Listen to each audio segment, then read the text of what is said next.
എല്ലാവർക്കും നമസ്കാരം. എനിക്ക് മാർസ്ലിവ ഹോസ്പിറ്റലിൽ നടന്ന ഒരു ഇൻസിഡൻ്റാണ്. ഇതുപോലെ പല പേർക്ക് നടന്നു കാണും.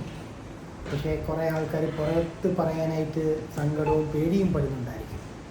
എൻ്റെ അമ്മേനെ 19-ാം തീയതി ജൂണ് അമ്മയുടെ വയറ്റിലൊരു മോഷൻ ഇഷ്യൂസ് ഉണ്ട്. ഇല്ല, എപ്പോഴും വയറുവേദനയാന്ന് പറയും. മോഷൻ പോകാൻ 2-3 ദിവസം ആകും. അപ്പോൾ എപ്പോഴും അതിനൊരു ടാബ്ലറ്റ് കൊടുത്താലേ പോവുള്ളൂ.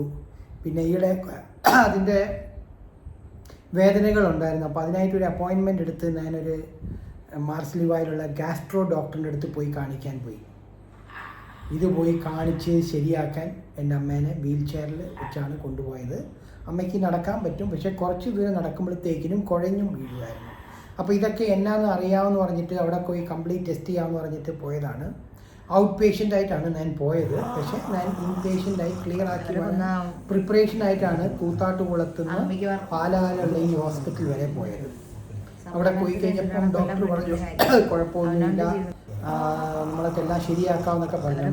കുഴപ്പമുണ്ടെങ്കിലും നമ്മളത് ശരിയാക്കിയിട്ട് പോകാനാണ്. അപ്പം ഡോക്ടർ പറഞ്ഞു നമുക്കൊരു CT സ്കാൻ എടുത്താൽ കംപ്ലീറ്റ് അറിയാൻ പറ്റും, അതിനൊരു അഡ്മിഷൻ വേണം. നമ്മൾ അതിന് പ്രിപ്പയർഡ് ആയിട്ടാണ് വന്നത്, നമുക്ക് അഡ്മിറ്റ് ചെയ്ത് ചെയ്യുന്നതാണ് എനിക്കും നല്ലതെന്ന് പറഞ്ഞ് അവിടെ അങ്ങനെ 19th അഡ്മിഷനായി. CT സ്കാൻ എടുക്കും എന്ന് പറഞ്ഞടുത്ത് ആദ്യമായിട്ട് അവരുടെ പ്രിലിമിനറി ഒരു ബ്ലഡ് ടെസ്റ്റ് നടത്തി. ബ്ലഡ് ടെസ്റ്റിൽ എൻ്റെ അമ്മയുടെ സോഡിയം വളരെ കുറവാണെന്ന് പറഞ്ഞു, 112.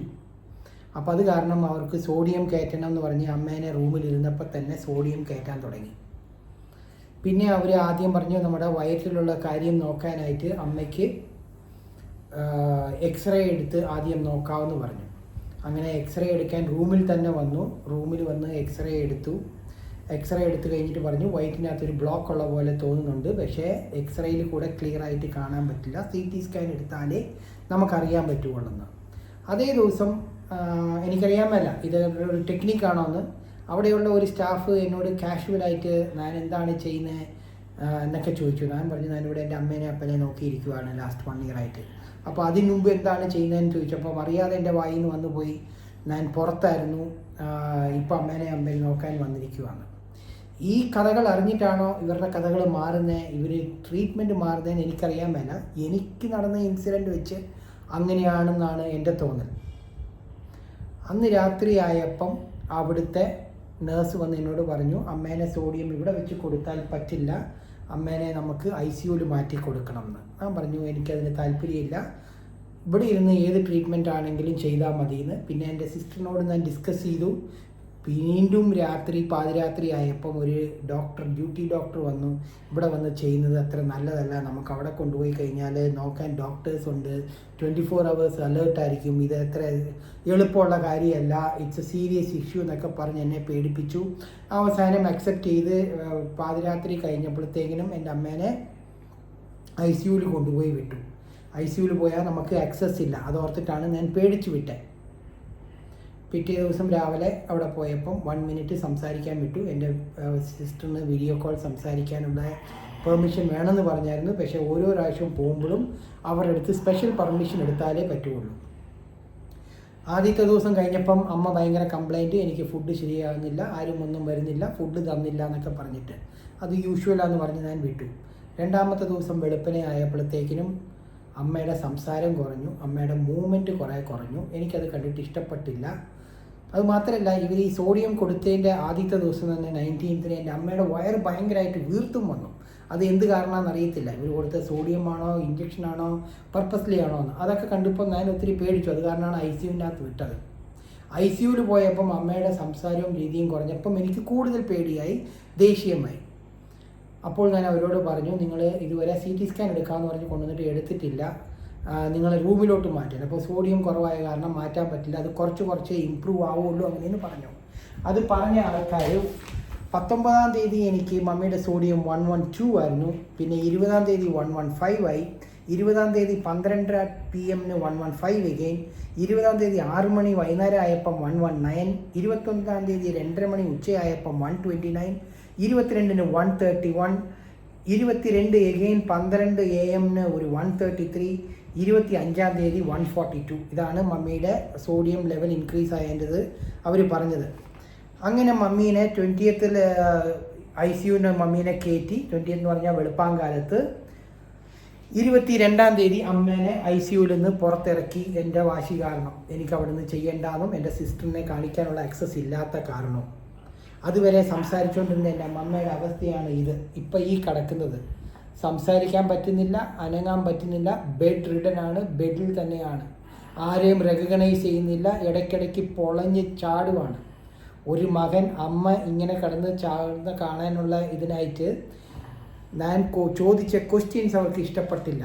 കാരണം അന്ന് വന്ന നൈറ്റ് റൂമിലോട്ട് മാറ്റിക്കഴിഞ്ഞ് ഒരു നൈറ്റ് ഡ്യൂട്ടി ഡോക്ടർ വന്നു, CT സ്കാൻ എടുത്തു. CT സ്കാൻ കമ്പൽ ചെയ്ത് എടുക്കാത്തത് എന്താണെന്ന് ചോദിച്ചു കഴിഞ്ഞപ്പോഴാണ് എടുത്ത റിപ്പോർട്ട് 48 hours ആകും വരാനെന്ന് പറഞ്ഞു. അതെന്താണ് അത്രയും ലേറ്റ്? അമ്മയ്ക്ക് ഇതുവരെ മോഷൻ പോയില്ല, 2-3 days ആയി, വയറ് വീർത്തിരിക്കുന്നു, അമ്മ സംസാരിക്കുന്നില്ല എന്നൊക്കെ പറഞ്ഞപ്പം അവിടുത്തെ ഡ്യൂട്ടി ഡോക്ടർ വന്ന് എന്നോട് പറഞ്ഞു, CT സ്കാൻ ഞങ്ങൾ ചെയ്തു, അതിനകത്ത് അമ്മയ്ക്ക് കിഡ്നിയിൽ കുറച്ച് പ്രോബ്ലങ്ങളുണ്ട്, ബാക്കിയെല്ലാം ഡോക്ടർ വന്ന് എക്സ്പ്ലെയിൻ ചെയ്യും, അങ്ങനെയെന്നുള്ള രീതിയിൽ മാത്രം പറഞ്ഞിട്ട് പോയി. എനിക്ക് ഭയങ്കര ദേഷ്യവും സങ്കടവും വന്നു. ഞാൻ അവരോട് ചോദിച്ചു, നിങ്ങൾ ഓരോ സാധനവും എന്നോട് ICUയിൽ കൊണ്ടുപോകാമെന്ന് പറഞ്ഞു, CT സ്കാൻ എടുക്കണം എന്ന് പറഞ്ഞു, പക്ഷേ ഇതിൻ്റെ ഒന്നും കോസ്റ്റ് തന്നിട്ടില്ല, ഒരു കാര്യവും പറഞ്ഞിട്ടില്ല. ഒരു ഡയറ്റീഷ്യൻ വന്ന് മമ്മിക്ക് എന്നാ ഫുഡ് കൊടുക്കേണ്ടതെന്ന് പറഞ്ഞില്ല. ഇതുവരെ കുറേ കാര്യങ്ങൾ ചെയ്തിട്ടുണ്ട്. ഒരു ബില്ലും ഒരു ഫിനാൻഷ്യൽ അഡ്വൈസും എനിക്ക് നിങ്ങൾ തന്നിട്ടില്ല എന്ന് പറഞ്ഞ് കുറച്ച് ആർഗ്യുമെൻറ്റ്സ് അവിടെ നടന്നു. അവർക്ക് ഇഷ്ടപ്പെട്ടില്ല. അവർ പോയി ഡോക്ടറിൻ്റെ അടുത്ത് എന്താ പറഞ്ഞതെന്നറിയില്ല. പിറ്റേ ദിവസം രാവിലെ ഡോക്ടർ ഈ കാര്യങ്ങളെല്ലാം അറിഞ്ഞു വന്ന് എന്നോട് എല്ലാ കാര്യങ്ങളും ഇങ്ങനെ പയ്യെ എക്സ്പ്ലെയിൻ ചെയ്തു. നിങ്ങളായിട്ടാണ് ഡോക്ടർ എന്നെ കാണാൻ വന്നത്, നിങ്ങൾ തന്നെയാണ് അഡ്മിറ്റ് ചെയ്യാൻ വന്നത്, അമ്മയ്ക്ക് പല പ്രശ്നങ്ങളുണ്ടെന്നൊക്കെ പറഞ്ഞിട്ട് ഞാൻ ഇതൊക്കെ പറഞ്ഞു. എനിക്കറിയാം എൻ്റെ അമ്മയ്ക്ക് പല പ്രശ്നങ്ങളുണ്ടെന്ന്. ഞാൻ എൻ്റെ അമ്മയുടെ ഈ വയറ്റിലെ പ്രശ്നത്തിനാണ് വന്നത്, വയറ്റിലെ മോഷൻ പോകുന്നില്ല എന്നുള്ള പ്രശ്നത്തിനാണ് വന്നത്. നിങ്ങൾ അതെല്ലാം ക്ലിയർ ചെയ്യാമെന്നാണ് എന്നോട് പറഞ്ഞത്. പിന്നെ അത് കഴിഞ്ഞ് നിങ്ങൾ വേറെ കുറേ ഉണ്ടെന്ന് പറഞ്ഞ് ടെസ്റ്റ് ചെയ്യാൻ പറഞ്ഞുകൊണ്ടേയിരിക്കുന്നത്.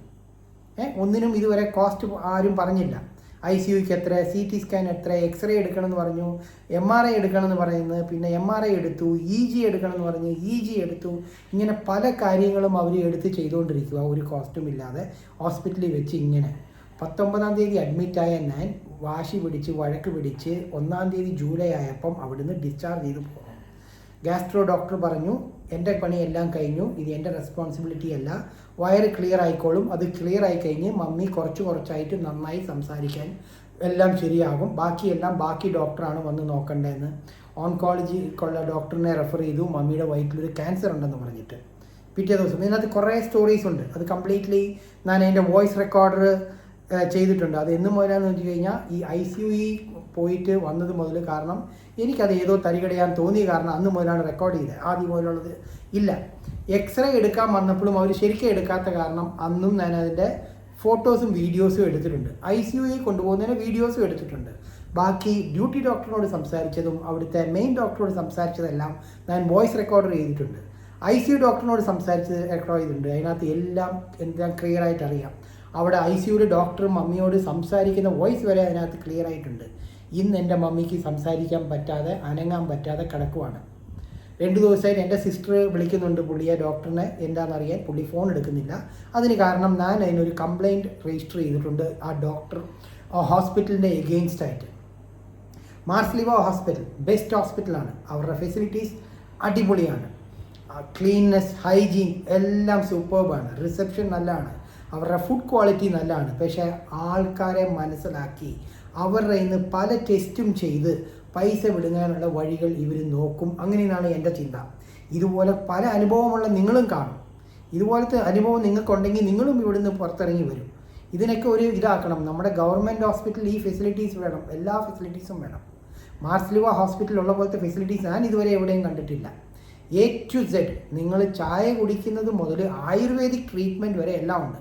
പല്ലിനുണ്ട്, എല്ലാ എക്യുപ്മെൻറ്റ്സും എല്ലാ മിഷനറീസും ഉണ്ട്. ഏറ്റവും വലിയ പ്രശ്നം അടിപൊളി ഡോക്ടേഴ്സാണ്, നല്ല ക്വാളിഫൈഡ് നോളജബിൾ ഡോക്ടേഴ്സ്. അവർ പറയുന്നതിന് നമ്മൾ എഗെയിൻസ്റ്റ് പോയാൽ അവർക്ക് കിട്ടാനുള്ള പൈസ കിട്ടിയില്ലെങ്കിൽ ഇതുപോലെ ആക്കി കൈ തന്ന് നമ്മളെ വിടും. എന്നിട്ട് ഡിസ്ചാർജ് സമ്മറിയിൽ ഇട്ടിരിക്കുന്ന എവറിത്തിങ് ഓക്കെ എന്ന് പറഞ്ഞിട്ട് അതിൻ്റെ ഡിസ്ചാർജ് സമ്മറി എൻ്റെ കയ്യിലുണ്ട്. അതിന് മുമ്പ് പുള്ളിയോട് സംസാരിച്ച റെക്കോർഡിങ്ങും ഉണ്ട്. ഇതിൻ്റെ ഫിനാൻഷ്യൽ കാര്യത്തിന് ഇവർ ഓൾറെഡി എനിക്കെല്ലാം പറഞ്ഞിട്ടാണ് ചെയ്തതെന്ന് പറഞ്ഞിട്ടാണ് എനിക്ക് റിപ്ലൈ വന്നിരിക്കുന്നത്. അത് കാരണം നല്ല രീതിയായിട്ട് ഞാൻ റെക്കോർഡ് ചെയ്ത കാരണം ഈ കാര്യങ്ങൾ എൻ്റെ കയ്യിലുള്ള കാരണം ഞാൻ രക്ഷപ്പെട്ടു. ഇല്ലെങ്കിൽ ഓർത്ത് നോക്ക്, വല്ലവരും പോയി ചോദിക്കാൻ പറ്റുമോ? നമ്മളെല്ലാവരും ഓർക്കും അവർ ശരിയാക്കി തരുമെന്ന്. അവർക്ക് കാശ് കിട്ടിക്കഴിഞ്ഞ് മാത്രമേ ശരിയാക്കി തരുള്ളൂ. ആവശ്യമുള്ള കാര്യം മാത്രം ചെയ്തിട്ട് വിടാമല്ലോ. ഇല്ല ഇതെല്ലാം പറഞ്ഞിട്ട് ഇത്രയാകും എന്ന് പറഞ്ഞിട്ട് വിടാമല്ലോ. അറ്റ്ലീസ്റ്റ് ഗവൺമെൻറ് ഹോസ്പിറ്റലിൽ നല്ല ഫെസിലിറ്റീസ് തുടങ്ങി ഫ്രീ ആയിട്ട് എല്ലാവർക്കും ചെയ്യാൻ തുടങ്ങണം. ഒരാളുടെ ബാക്ക്ഗ്രൗണ്ട് എന്നാന്നറിഞ്ഞ് പുറത്തുനിന്ന് വന്നെന്ന് അറിയുമ്പം അവൻ ഉണ്ടാക്കിയ പൈസ മൊത്തം പിടുങ്ങി അവനെ കാറിൽ വന്നവനെ സൈക്കിളിലും ഇട്ടിട്ട് കാറിൽ വെച്ചുകൊണ്ടും ബെൻസ് മേടിക്കാനുള്ള ഏർപ്പാടാണ് ഈ ഡോക്ടറും ആശുപത്രിയും ചെയ്യുന്നതിനാണ് എൻ്റെ പ്രത്യേക തോന്നൽ. അത് ശരിയായിരിക്കാം തെറ്റായിരിക്കാം, പല ആൾക്കാരും നന്നായി അവിടുന്ന് പോയി കാണും. പക്ഷേ ഇതുപോലെ അറിഞ്ഞു കഴിയുമ്പോൾ കുറേ കാശ് ചിലവാക്കി കഴിഞ്ഞാലേ നന്നാക്കി വിടുകയുള്ളൂ. ഇല്ലെങ്കിൽ 2 സ്ക്രൂ ഊരി വിടുന്ന പോലെ ഊരി വിട്ടിട്ട് അവന്മാർക്കറിയാം ടെക്നിക്ക് എന്നാ ചെയ്യേണ്ടതെന്ന്. കടത്തിയിരിക്കുന്ന കിടപ്പ് കണ്ടില്ല എങ്ങനെയാണ്. ട്യൂബിൽ കൂടി എൻ്റെ അമ്മ ഫുഡ് കഴിച്ചുകൊണ്ടിരിക്കുന്നത്. 2 പേര് വേണം അമ്മേനെ ക്ലീൻ ചെയ്യാൻ 3 നേരവും. അപ്പി പോയി കഴിഞ്ഞാൽ, യൂറിൻ പോയി കഴിഞ്ഞാൽ എല്ലാ കാര്യത്തിനും. ഇനി ബെഡ് സോർ വരുന്നുണ്ട്. വീട്ടിൽ കൊണ്ടുവന്ന് വന്നിട്ട് എയർ ബെഡ്, പേഷ്യൻ്റ് ബെഡ്, ഇതെല്ലാം ചിലവ് റെഗുലറായിട്ട്. ഇനി 2 പേരെ ജോലിക്ക് വെച്ചിട്ട് വേണം കാര്യങ്ങൾ ഇവിടെ മുന്നോട്ട് പോകാനായിട്ട്. അവർക്ക് കിട്ടാത്തതിൻ്റെ ദേഷ്യം ഇവൻ പോയി അനുഭവിക്കട്ടെ എന്ന് പറഞ്ഞ് എന്നെ വിട്ടിരിക്കുന്നതിൻ്റെ ഒരു ഇതാണ് നിങ്ങൾ ഈ കാണുന്നത്. യുവമാരോടൊക്കെ ചോദിക്കാനായിട്ട് ആരെങ്കിലും ഉണ്ടോ? ഇല്ല ആരെങ്കിലും വരുമോ? ഇല്ല എന്നെ കുറ്റം പറഞ്ഞ് എന്നെ തെറി പറഞ്ഞിട്ട് നിങ്ങളെല്ലാം നിർത്തുമോ? എങ്ങനെയാണെന്നുള്ളത് നിങ്ങൾ തന്നെ പറ. ഇതിൻ്റെ എല്ലാ വീഡിയോയും എല്ലാ എവിഡൻസും ഞാൻ ഇതിൽ വിടാം, എൻ്റെ യൂട്യൂബ് ചാനലും വിടാം. വേറെ എന്നാ പറയാനായിട്ടാ? എൻ്റെ അപ്പൻ 83 വയസ്സുള്ള എൻ്റെ അപ്പൻ കരച്ചിലോട് കരച്ചിൽ. എൻ്റെ സിസ്റ്റർ ദുബായിൽ നിന്ന് വന്നിരിക്കുവാണ്. അവൾക്ക് 3 മക്കളുണ്ട്. അവളെ വിട്ടിട്ട് വന്നിരിക്കുവാണ്. ഭർത്താവ് പറഞ്ഞു എളുപ്പം തിരിച്ച് വിട്ടേക്കണം ഇതെല്ലാം കഴിയുമ്പം. കാരണം എല്ലാവർക്കും അവരവരുടെ ലൈഫ് ഇമ്പോർട്ടൻ്റ് ആണ്, അവരുടെ ലൈഫ് റണ്ണാകണം. ഇതിൻ്റെ പുറകെ എത്ര മക്കളെയും കൊണ്ട് നടക്കാൻ പറ്റും? ഇന്ന് ഞാൻ നടക്കുന്നതിൻ്റെ കാരണം എൻ്റെ കുടുംബങ്ങൾ എനിക്കില്ല ഇപ്പം. അത് കാരണം നടക്കാൻ പറ്റുന്നുണ്ട്. ഇല്ലെങ്കിൽ ഞാൻ നടക്കുമോ? ഞാനും ഇതുപോലെ തന്നെ ഇട്ടിട്ട് വല്ലവരെയും ഏർപ്പാട് ചെയ്തിട്ട് നമ്മൾ ചാകുന്ന പോലും കാണാൻ പറ്റാതിരിക്കും. ഞാനിപ്പോൾ ഇത് കണ്ടുകൊണ്ടിരിക്കുന്ന ഒരു കണ്ടീഷനാണ്. ഇതിൻ്റെ അമ്മയുടെ കുറേ വീഡിയോസ് ഉണ്ട്. ഇതൊക്കെ കാണുമ്പോഴത്തേക്കും നിങ്ങൾക്ക് തന്നെ മനസ്സിലാവും എങ്ങനെ ഇരുന്ന അമ്മയാണ്.